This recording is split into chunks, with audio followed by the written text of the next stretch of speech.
Well, hello, friends and lurkers and enemies. Thanks for watching, I think. Well, in last Sunday's talk, it was the first talk after the presidential election in the United States. And by the way, I'd mentioned last week that I was a little bit stuffed up and turned into a full-blown cold, which the worst I've had in years and years. Anyway, I'm wearing this scarf because it's a little chilly out here in the barn studio, so I'm not trying to be stylish or trend-setting or anything. But anyway, 2 weeks after this election, things are coming into focus. So I'd like to start there. You know, years ago, I paid no attention to politics. I couldn't tell you the difference between the policies of Republicans and Democrats and what have you. It just didn't matter to me. I've never voted in my life. But I've become keenly interested in politics from the simple reason that obviously it affects us, but I am interested in Bible prophecy. And the Bible, of course, gives us a general outline of events that will lead up to the second coming of Jesus. And there are certain events, political developments, which will actually precipitate the intervention of Jesus into human affairs. It's a big deal, isn't it? So, you know, that's one of the reasons Jesus told us to keep on the watch. What are we supposed to watch for? Armageddon? What would be the point of that? Once it starts, there's nothing you can do about it, right? But Jesus expects us to be aware of what is happening in the world and developments. The Bible says quite a bit about events that will occur leading up to what the Bible calls the time of the end, or the final part of the days, or the conclusion. Well, anyway, Mr. Trump's cabinet nominations, I felt like they were revolutionary. And I've read comments from, those on X and various bloggers who've used that very term as well. Because we get accustomed to, the general direction of things. And over the past 20, 30 years, things have gone along. And we've seen a gradual degradation, really, of human society, especially in America. People have been dumbed down. There's a Department of Education devoted to educating American children. And America used to be number one in education, and now they're somewhere down like 24th. So it's like a third world nation. Well, guess what? Mr. Trump wants to do away with the Department of Education because it's a massive failure and let the states administer that. That's revolutionary. It would mean an end to, the child grooming and, gender sex changes in grade school kids. He appointed, or nominated, I should say, none of these people have been appointed. He nominated a guy that is an expert in fracking to head up the Department of Energy. Because over the last years, the United States has gone from being the world's top oil producer, and now it's not quite. So I think the biggest thing is RFK, Kennedy, as he's been nominated for the Department of Health and Human Services. And he has been the most vocal opponent of the MNRA vaccinations. And you have to believe that the pharmaceutical companies are terrified, I would imagine. Because you have to appreciate that the pharmaceutical companies wield tremendous power because of the money. I mean, if you watch television, which I do occasionally, every other commercial is advertising some drug, some new drug. And it's also of interest that half of the commercials are advertising some kind of junk food, fast food, or some kind of, confectionery thing in a box, which we know are health destroying. Robert Kennedy has pointed out that there are food additives that are intentionally put into food to make them addictive. Because the same companies that own the tobacco companies, Philip Morris, have bought food processing companies and used some of the chemicals they use to make cigarettes addictive, besides nicotine, to make like a cookie addictive. So Robert Kennedy wants to do away with all of that crap in our food. So I mean, like, again, on television, there's a commercial advertising food that will ultimately make you ill, and then they sell you a remedy. And the next commercial is some other thing, health destroying. So I believe that's the definition of a racket. And so Mr. Trump, excuse me, I was afraid of that.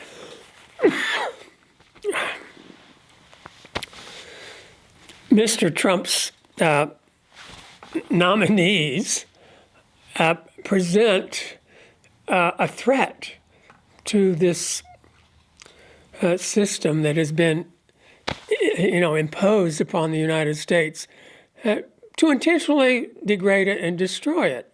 Let's be frank. Well, the Bible talks about this king of the north and the king of the south and the iron and the clay.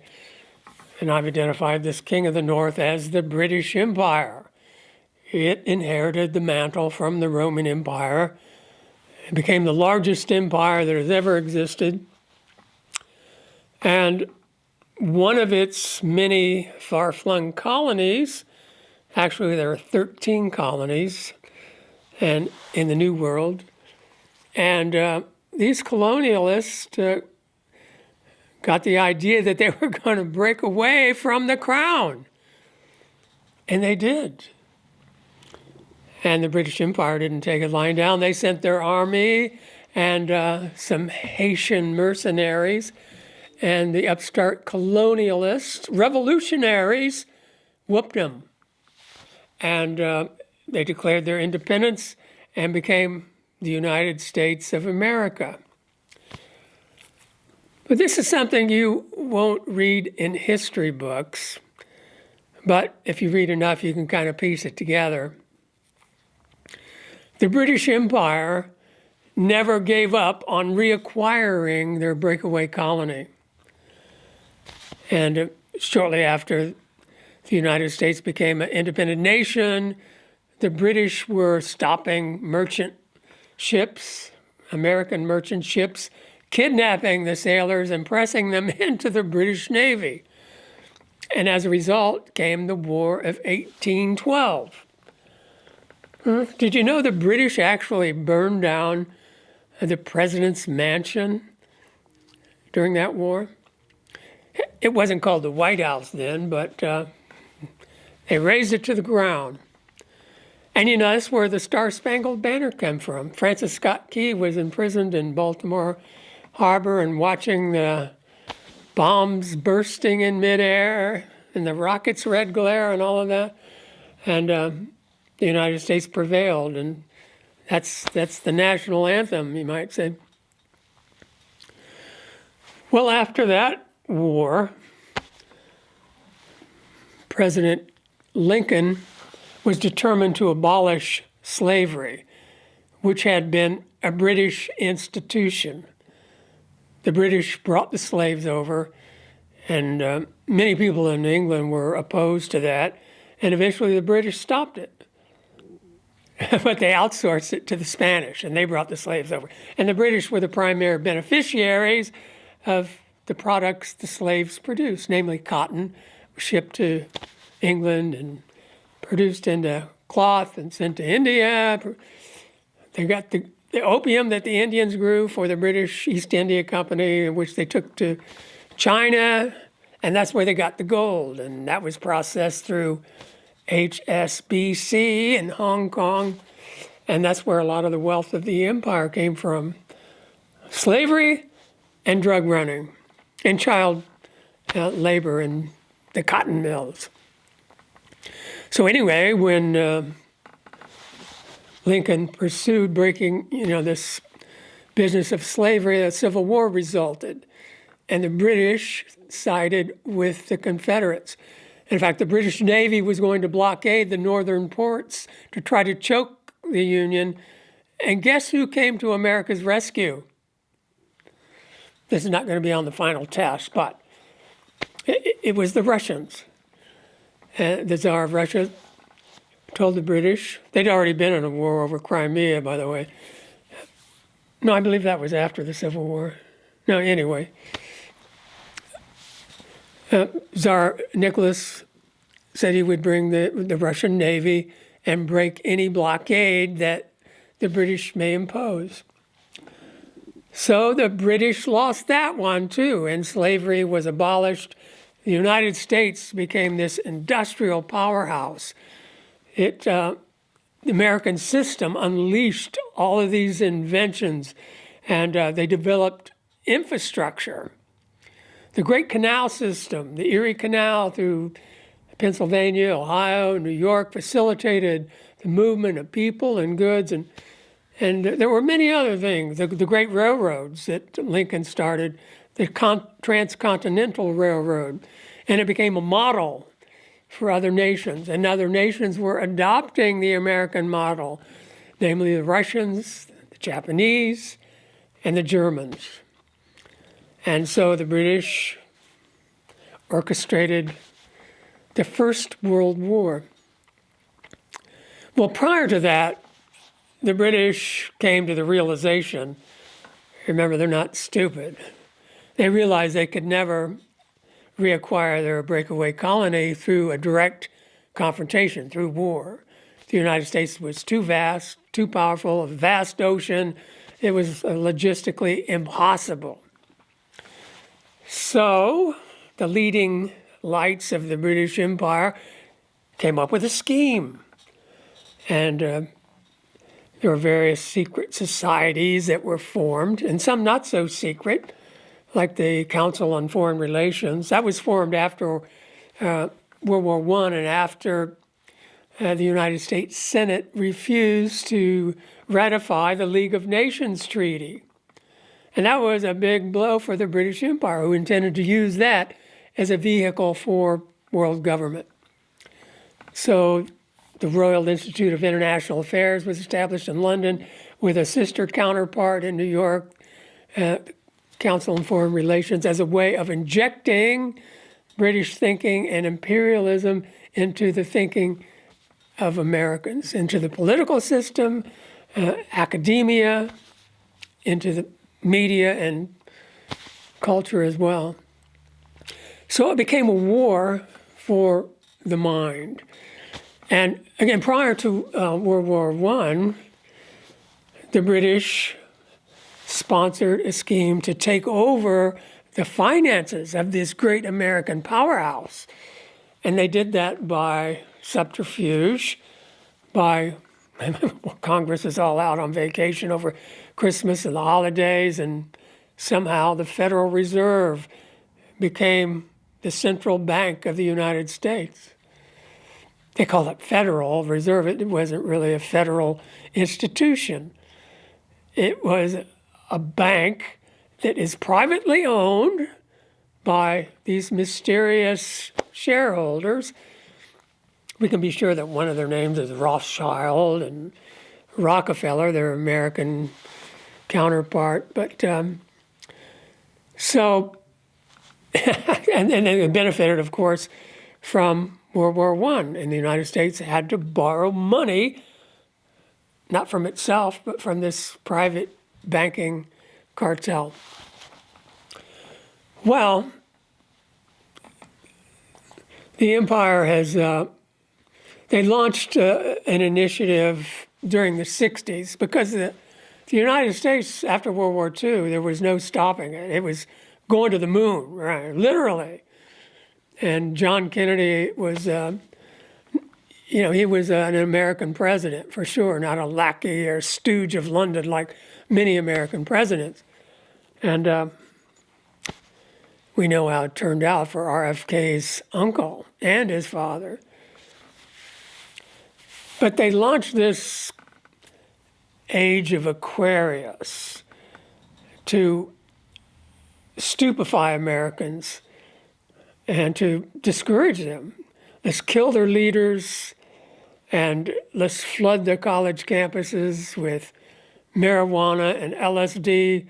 Let's change the whole cultural mindset. And all these young people that are so inspired, that want to be doctors and scientists, let's get them to tune in, tune out, tune in, and how did Timothy Leary put that? And drop out, whatever. Well, it was, I'd say, very successful. And this degradation set in that has only become worse and worse and worse and worse. To the United States is now a post-industrial society. It really came to the fore with this war in Ukraine, this proxy war between NATO and Russia. And the United States tells them, we can't send you any more bombs, we don't have any, and we can't make any. That was why the United States won World War II, was because of their industrial output. And Detroit, which is just a few miles down the road from where I am, that was the center of the war effort, because they could stop making cars and start producing bombs and tanks and missiles and all that. And they loaned them to their allies in Russia and the Soviet Union to defeat Hitler. But now that industrial capacity's all been hollowed out. And when Nixon took the dollar off the gold standard, and now the United States economy is just basically one big casino based on speculation, the stock market, and now Bitcoin and all of these goofy things that produce nothing, really. That's not wealth. If you can't eat it or do something productive with it, what is it? Money is just a medium of exchange, and governments, the American system, is to use wealth to develop their population, to educate them, and to help them make scientific discoveries. And that's what the empire was intent on destroying, one way through their Department of Education. So that gets back to Donald Trump doing these revolutionary things that are directly going against the initiatives, the program the empires had in place for many, many years. Well, how do you think that's going to turn out? Do you think Donald Trump is going to make good on his slogan to make America great again? Do you think the empire has invested all of this money, time, and effort over the last 200 years, 100 years especially, and they're going to allow America to become great again? I can tell you, it ain't happening. The Achilles heel of Mr. Trump's, President Trump's, I should say, his effort to make America great again is his attachment to Zionism. And if I might add, Zionism is not a construct of the Jewish people. It was invented by the British Empire. They developed this idea that God was going to call his people back to Palestine, and British pastors, ministers, preachers, in England started with this idea back in the 1830s. And now it's been infused into evangelicalism. And President Trump, you may have seen his little ad, he's holding a King James Bible, which I doubt if he's ever opened one in his life, but he said that it was a special edition, that it had, the U.S. Constitution in it and other things, because, and he said, well, we need more religion in the United States. That's what made America great. Christianity and religion, the Judeo-Christian thing. He didn't say much about the Quran and Islam. So that is interesting because, again, the British Empire has been subtly and sometimes not so subtly intent on destroying Christianity, because it does recognize that that is the spiritual foundation of Europe and the United States. So, again, now Mr. Trump has really, drawn the battle lines. We're going to make America great. We're going to make Christianity. He goes, we've lost religion, and he's quite right. But that's not going to save America. Well, I think that we've come to the point in the prophecy of the King of the North and the King of the South, where the King of the South begins a pushing back on this empire that wants to dominate and control and depopulate and, kill off by importing tons of fentanyl and opioids. And, the British Empire never left off the drug business. And it's not only lucrative, but they use it as a weapon of genocide. And another thing we should get straight.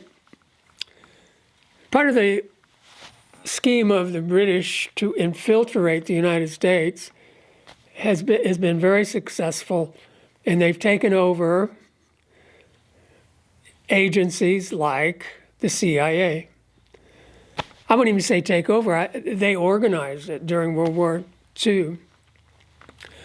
And that is a way to inject British imperial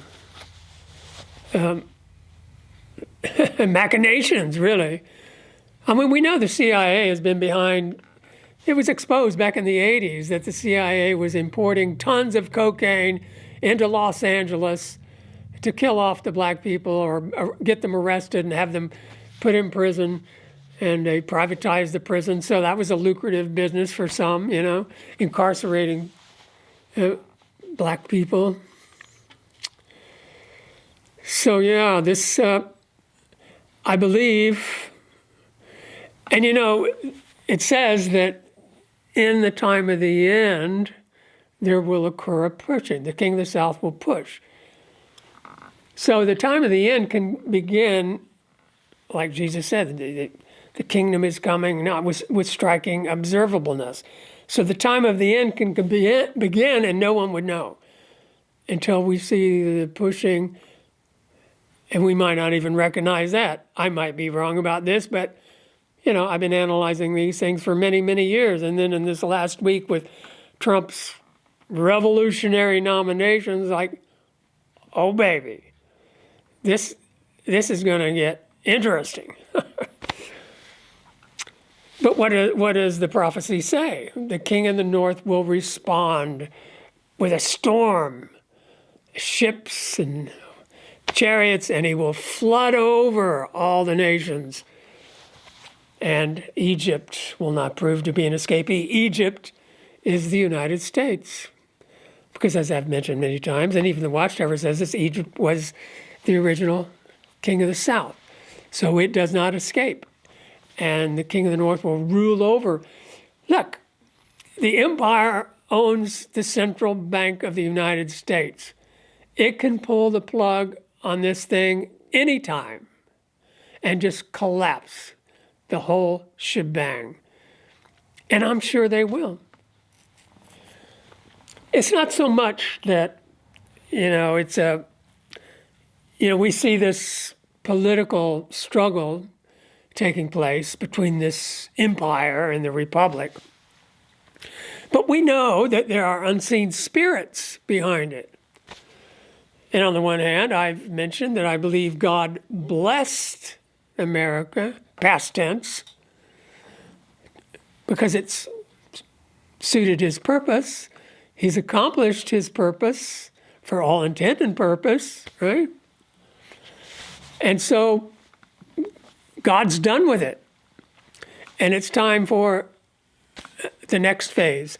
So Satan and the demons, they've been ruling this thing for 6,000 years, since the Garden of Eden.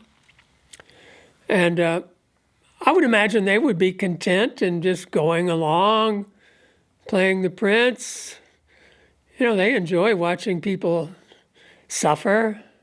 It's like entertainment for them, killing people and watching people get killed in warfare and all of that. They have no human feeling. They could push the button and blow the whole world up tomorrow, and they wouldn't bother them. But as I say, they're content to just enjoy being gods for a day. Satan is the god of this world, but it's just a temporary thing, isn't it? So when Jesus comes, then the gig is up. When Jesus is on the earth, remember the demons possess people and they speak to Jesus through them. And have you come to destroy us before our time? Or have you come to put us in the abyss? So they know what's coming. And when it begins, Satan and the demons will be engaged in a war with Christ in heaven and all of his angels and be thrown down. Well, the Watchtower says, that's all history. That happened back in 1914. Yeah. And of course, World War I is evidence of that. But no one alive today experienced World War I. Jesus said, when you see all these things occur, know that I'm near the door. Have you seen World War I? No. You have to be told that this was a fulfillment of the sign, right? You didn't see it. I didn't see it. No one alive has seen it. Satan is a clever one, though, because he knew what Jesus said. He's a Bible student.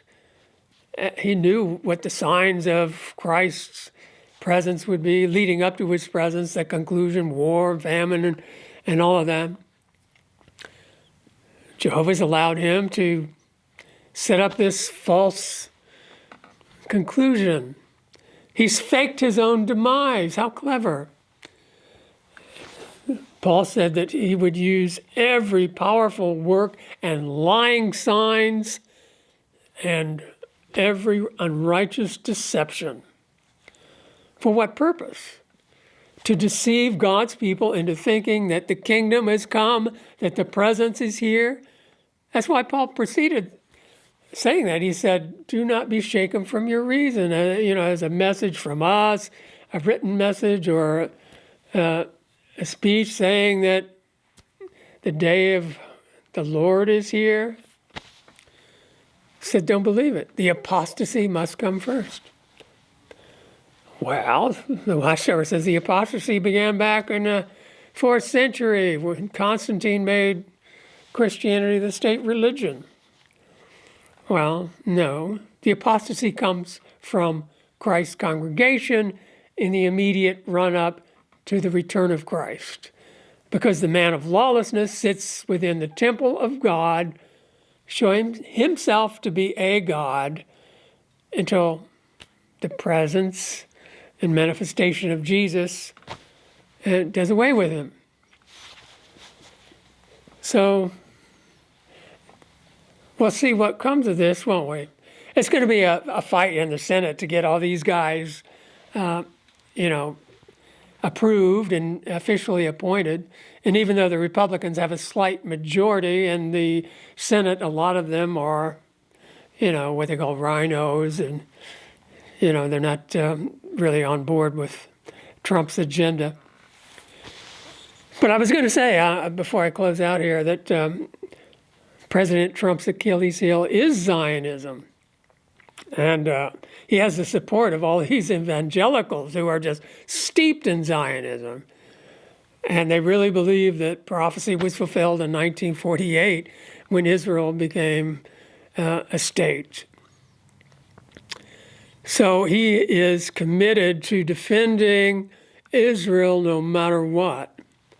And as I say, Israel was sponsored by the British Empire. It is a client state, you might say. And it can become what Henry Kissinger said was a breakaway ally scenario. So if you want to get this big power involved in a war, you get its inseparable ally to go off and do his own thing. And I would be surprised if that's not what happens. If they've been holding back, with the election and all of that, and Trump isn't in office yet. So the Democrats are out here going to try to keep him from taking office. There's an amendment in the Constitution that prevents anyone from being president who engaged in insurrection. And we know that the FBI set up this January 6th insurrection 4 years ago, and they're still arresting people from that. It's just unbelievable. And people are languishing in prison without a trial, and now they're trying to tie Trump in with this insurrection. I mean, that's a CIA operation if you ever saw one. But so anyway, assuming he takes office, then I would expect Israel to attack Iran and draw the United States into a war with Iran.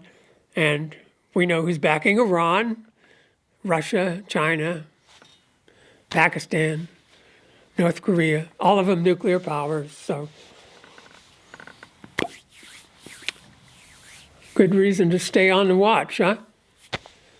Jesus said, pay attention to yourselves, that your hearts never become weighed down with overeating and heavy drinking and the anxieties of life, and suddenly that day be instantly upon you as a snare. He said, because it's coming in upon the entire inhabited earth. Was he talking about Armageddon? No. The tribulation? Yes. But first, war, famine, pestilence, great tribulation. That's what's coming upon the entire inhabited earth. See you next Sunday. Thanks for watching.